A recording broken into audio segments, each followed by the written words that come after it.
It's not a real RPG. I hear this saying a lot. In internet discussions, my own channel comment sections, game articles, Reddit threads, it's thrown all over the place and it's getting crazy. It's got me ripping my hair out every time I see it because it's a term that gets thrown around over and over again, and I feel like people don't understand what the term RPG even means anymore. For a lot of people, the only game that's an RPG is Fallout New Vegas, because that's the only fucking game that matters to them. So you know what? Fuck it! Let's just ask Google. Let's find out what an RPG even is. Rocket-propelled grenade. Huh. Well then, I guess Call of Duty is an RPG in that case. They have a shit ton of those in the games. Alright, well, case closed. See you guys later.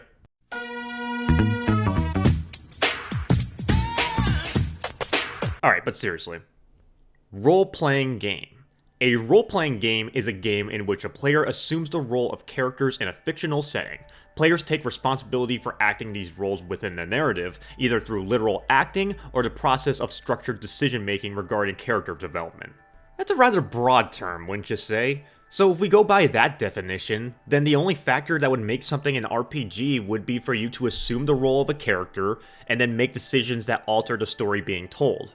So, in that sense, just to use something I've been playing recently as an example, would Frostpunk be considered an RPG?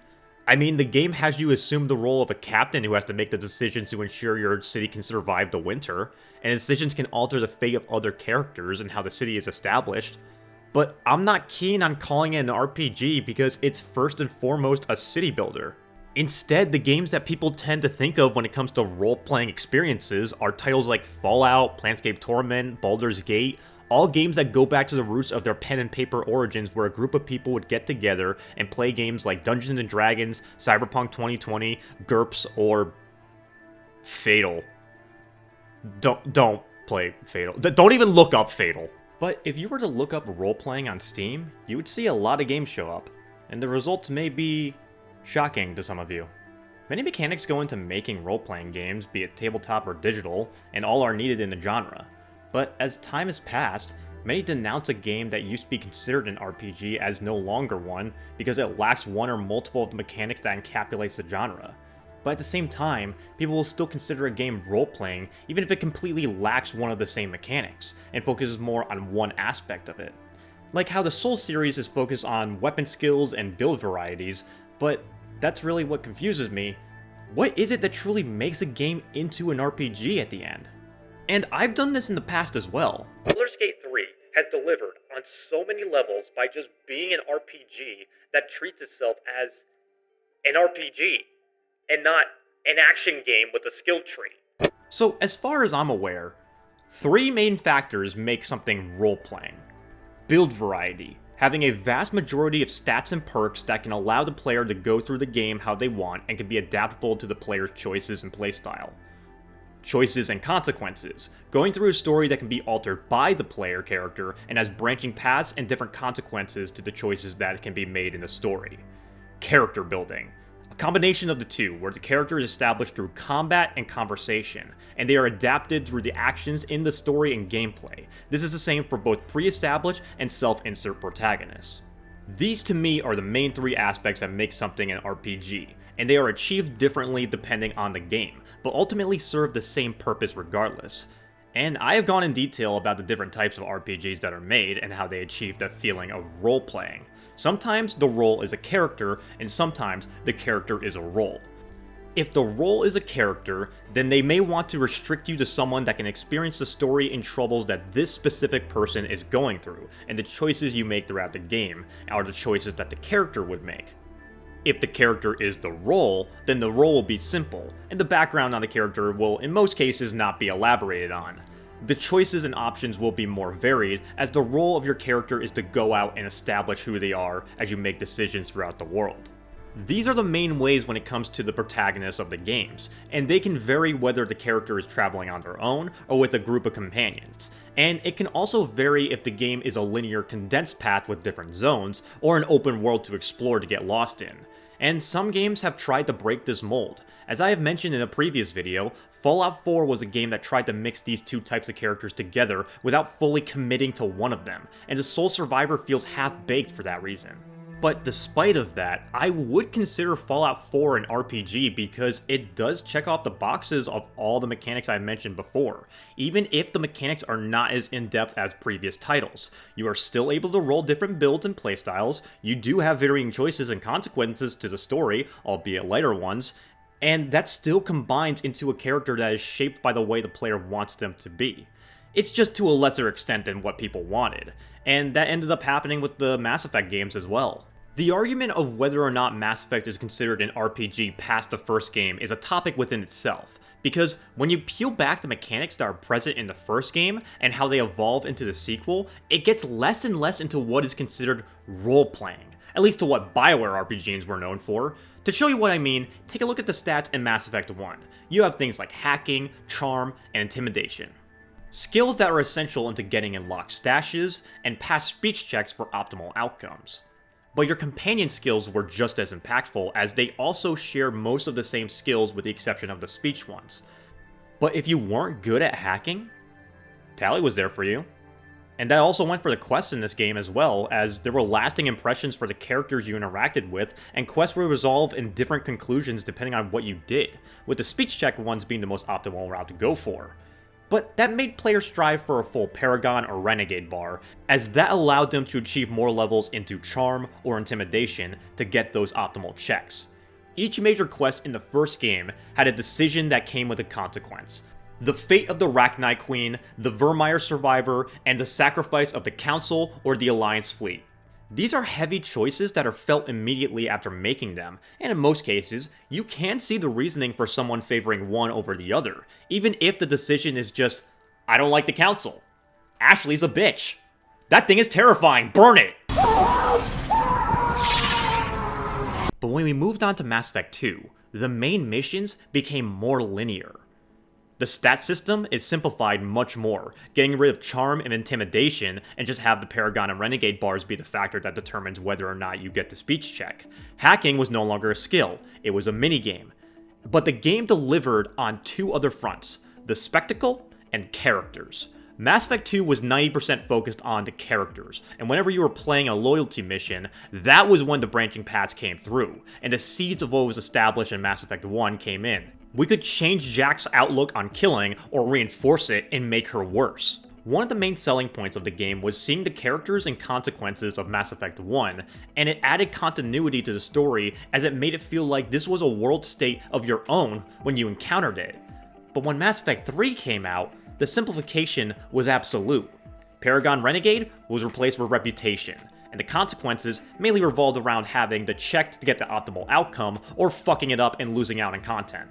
It was here that the continuity of the series was wearing out, and they weren't able to account for the level of choice that many players would make. So they just had to restrict the outcome to just two potential options, and Shepard was a lot more chatty outside the player choosing their dialogue. Mass Effect is a strange series to look at as an RPG, as all the games continue to have all the elements I mentioned before. In this case, the role is the character of Shepard, and they are built through the class you pick, the dialogue you select, and the choices you make. And that is always maintained. But as the action game aspect starts to go up from game to game, the RPG elements go down, as do the level of choice and variety of the consequences. So maybe people want a game that offers a large amount of varying scenes and reactions. Well, in that case, let me introduce you to a game called Alpha Protocol, a game that came out in 2010 made by Obsidian Entertainment, the same gents that made KOTOR 2 and Fallout New Vegas. Alpha Protocol stood out from the competition as it was a spy and espionage game that was an RPG in the time where most RPGs were either sci-fi or fantasy focused, and hell, that's still the case today. And when you think of a spy genre, you mainly think of stealth games like Splinter Cell or Metal Gear Solid. But here, we not only had an RPG that was standing out because of the subject matter, but also with the level of reaction that this game had. Despite being restricted to the character of Michael Thornton, they had the idea of the 3 J's, James Bond, Jason Bourne, and Jack Thompson, the most notable spies in media, but all with varying personalities that made them stand out. And when you go through the game, you assume the role of one of them, and there was a great level of reaction to the actions you made. So much so that even the tutorial had consequences for how you talk to people. If you were tasked to kill a terrorist leader, you could instead let them live, and they would play a crucial part in the story way later down the line, and even give you special weapons for the missions. You also had unique backgrounds to choose from as well, 3 of them being generic and giving you some different bonuses in combat, but 2 of them were unique and real game changers. There's a recruit that starts you off as a lower level and weaker character, and you even have unique dialogue from the characters who remark on how green you are. Veteran was the opposite, starting you as a higher level and having NPCs mention how extraordinary you are. Hell, NPCs even had different dialogue depending on the clothes you were wearing. You're dressed like you're expecting a war agent, Thornton. How do you know who I am? Trying to blend in with the locals, Agent Thornton? Good fieldcraft. How do you know who I am? So with a game like this that has this much variety in choices, consequences, stat variety, and character building, the game must have been a big hit, right? No, it wasn't. This game was an absolute disaster. You thought Cyberpunk was bad at launch? This game was rough after 6 months. The glitches were insane, the gunplay was awful, and the AI was the fastest shots in the Wild West with their reaction time. And the hardest difficulty puts Halo 2 legendary to shame, and they eventually had to pull it down from Steam because of the copyright song. And GOG, with the help of Reykjavik, brought it back to PC, but you know what? Plenty of people still go back to this game because it still stands out. It's an espionage RPG, and the number of reactions that are in this game make it worth playing. This goes into the next thing I want to talk about, which is replayability. And this goes hand in hand with role-playing in a great fashion, as it's the genre that should offer the highest amount of replayability. You replay Bloodborne to try out new weapons, you replay the Fallout games to try new builds and see different outcomes to quests, you replay Baldur's Gate 3 to do different romance options and interact with the characters differently. The game should be shown in a way so that when you play through the game once and make a decision, you should think to yourself, I wonder what would have happened if I picked this instead. And there should be variables in that, even if it's just different dialogue. However, this only works to a point, as there are many such cases where the choices you have are merely an illusion of choice, rather than actual varying paths. And there are times where no matter what you choose, the outcome will always loop back around to what the story needs you to do. And as a DM myself, I can't blame devs for doing this because sometimes players will just fuck around forever and refuse to follow the blatantly obvious breadcrumbs you left out for them to find. And also for all you guys watching, all my players are watching right now, I have a good time playing with you guys, and sometimes I want you guys to stop fucking around! But the reason for these railroading moments that happen in games is that sometimes the game just needs to go in a certain direction, and you can only program so many options in a 300-hour plus game, at least ones that aren't text-based.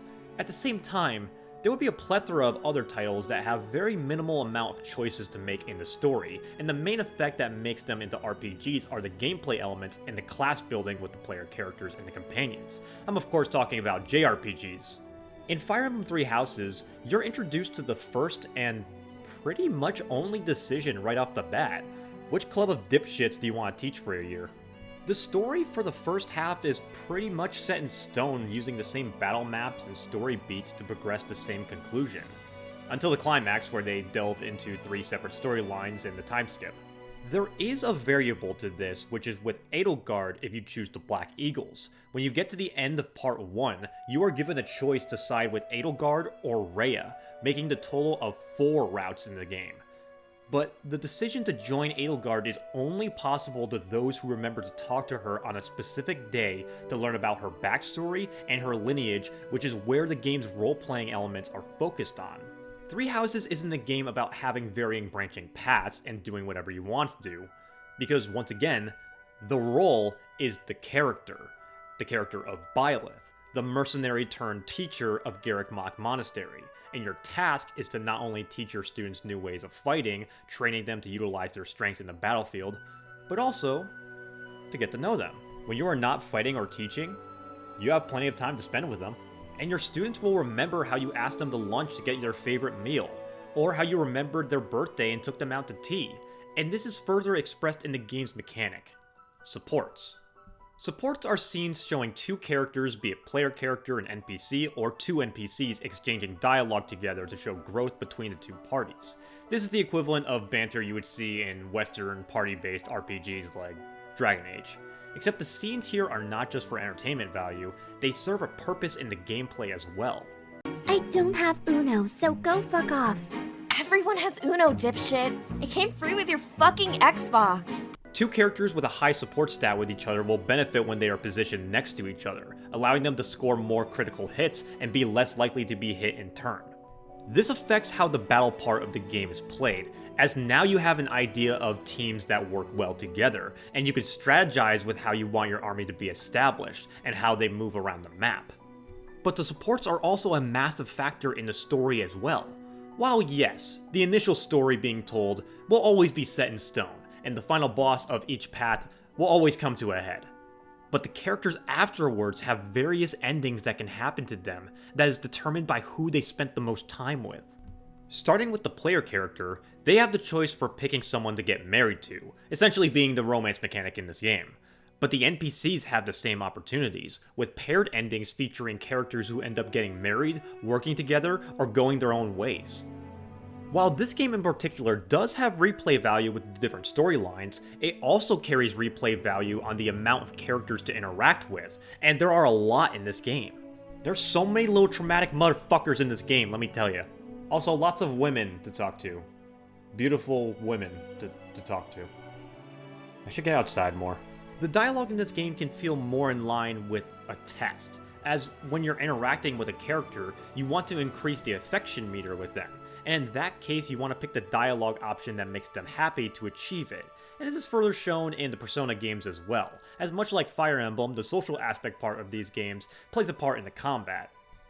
And since you are always on the clock with a limited number of days, you are always striving to maximize your time to the best of your ability, increasing your stats to talk to new people, and maximizing your bonds with your buddies so that you can summon more powerful entities to fight for you and do greater damage against your enemies.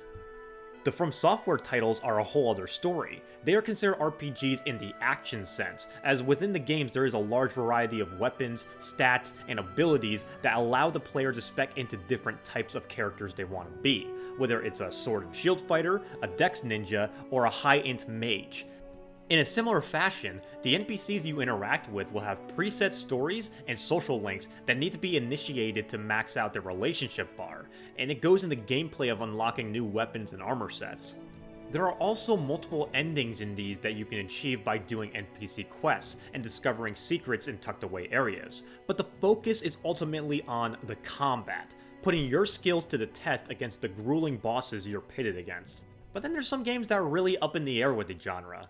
There are titles that have elements of role-playing, but to me are not considered ones.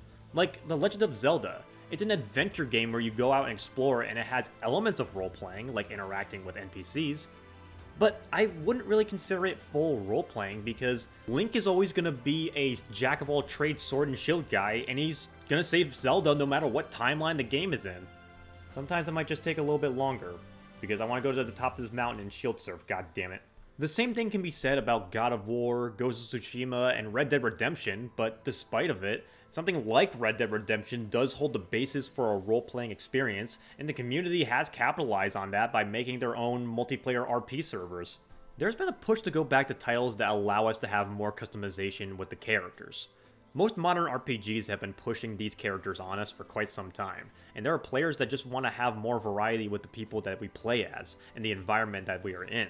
We want to forge our own paths rather than having some destiny forced upon us. In this case, the character is the role, and that role can be a courier who makes their way in the Mojave Desert.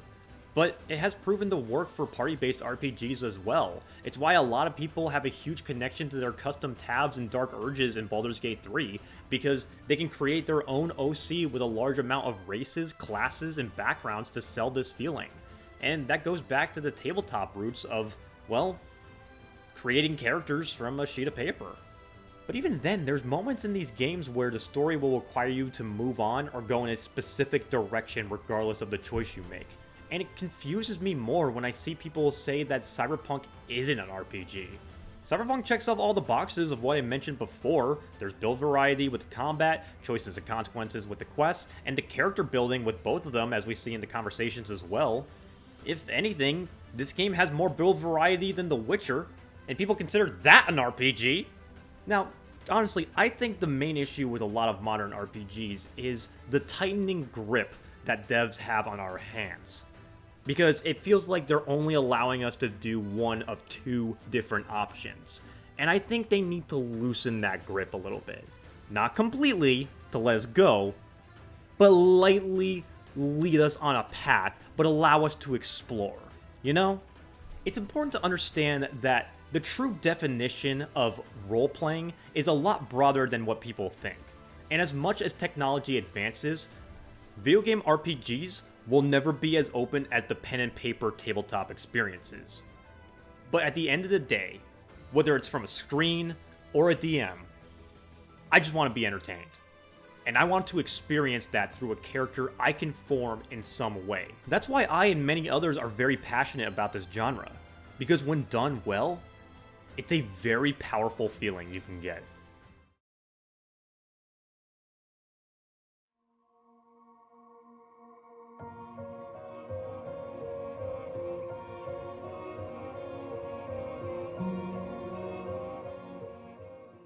So this is the second time that I managed to get a video done right before having to travel somewhere. So, you know, maybe I should just start traveling more often. But thank you guys for watching and for your continued support. November is going to be a very busy month for me because on top of having 2 events that I'm going to be going to, there's also a lot of big projects I have planned as well. One of which is going to be coming very soon and is probably going to even get its own channel. But we're going to be saving that one for later. As for some of the main projects, we're going to be going back to Tomb Raider eventually. Especially with the new show that came out recently, I do want to talk about it since there's a lot of people that have a lot of different opinions about it. But as for what's going to be coming out soon, there's another game that's coming out on the horizon, and there's already a lot of opinions on it, and I want to share mine as well. So, get ready.